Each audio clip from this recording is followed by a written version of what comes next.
guitar nerds of the worldwide interwebs, what's up? It's Pete Thorn. Welcome to my studio. Check it out from VS Audio. It's the Blackbird. This is a pedal that aims to capture all manner of those great 60s American amp tones, from the brown face amps through to the black face era. The brown amps, of course, had a little bit more gain, a little bit more mids, almost like proto-Marshall sounding. They were kind of nasty and very cool. And then we get into the later 60s and we get into the black face amps, and of course the mids scoop out a little bit. They got a little bit cleaner. Also just great guitar sounds. And of course those amps rocked when you turned them up loud too. Now everybody talks about Marshall in a box pedals. What about F.I.A.B pedals, Fender in a box pedals? Because that's what this thing is. And one of the things that's interesting about that is, of course, Marshall's mostly known for their sort of dirty tones, but Fender's known for clean tones just as much as raunchy tones. And this pedal can really capture some great edge of breakup sounds. And I found that if I set my amp like really neutral, like if I kind of tried to dial in my amp to be sort of uninspiring sounding, I was using the PT100 clean channel. It was a great clean channel. But if I turn the bright off and I set the tone control super neutral, it can just be a little bit flat sounding if you set it like that. So I was almost trying to make it sound like a little bit less than it is because it's a nice clean channel. But when I did that and then turned on this pedal, I was able to transform it back into something really, really nice with some character. So you're going to hear that in a little bit here when I bypass the pedal, turn it on and off. You'll hear what I'm talking about. What I'm getting at is that if you've got an amp with a less than stellar clean, maybe a solid state amp, or the clean channel just sounds kind of lifeless and just lies there, this could be a great pedal kind of to transform the tone of your amp and give you a lot more mojo, and not even adding necessarily any overdrive, just kind of setting it for almost like unity gain or a neutral gain kind of setting. The tonal shaping that this thing does really is reminiscent of those great Fender amps from the 60s. You get a couple switches here. There's an era switch here on the right. This one will take you from those brown to black tones, and just kind of fattens up the mids a little bit in the brown position, or scoops the mids out, changes the tonal character a little bit in the blackface position. And then you've got a gain switch here to take you from low gain to high gain, and you can definitely get this pedal super raunchy sounding. I had it in the high gain setting, for instance, for that last solo in the track. It's never like, you know, metal gain or anything like that, but you can definitely get a fair amount of distortion out of this pedal. Some more on that in a little bit. You'll hear some clips. The other controls you got here are a volume, a tone, and a drive control for the amount of gain. Okay, so I want to solo some of those parts from the track at the beginning of the video outside of the mix now, so you can clearly hear some of those parts. I tried to use all manner of different pickups, like my Tele pickups, the P90s as well on my other T, humbuckers, all kinds of stuff. And then I'm also going to play a great classic guitar riff through the pedal. I'm going to use my TC Ditto looper to loop it. That'll free up my hands so that I can turn the knobs, flip the switches. This is a riff I chose because it's one of those great edge of breakup tones. Let's get on with it. Here's some sound examples. It's the Blackbird from VS Audio.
Alrighty then, thanks for watching my video on the Blackbird from VS Audio. Terrific sounding pedal that really captures those 60s American amp tones really well.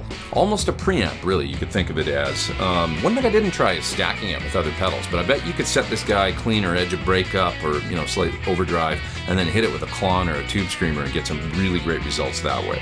So if you get a less than stellar sounding amp or kind of a flat sounding clean channel, a solid state amp or something like that, and you want to inject some of that great 60s kind of American amp mojo into your tone, give it a shot. Check it out further at that website down there in the video description below. Click there, it'll take you to all the info about the Blackbird. And please, if you haven't, hit subscribe, hit the little bell beside the subscribe to my channel. Come back and see me often. Much appreciated. I am Pete Thorn. You guys take care out there. Over and out.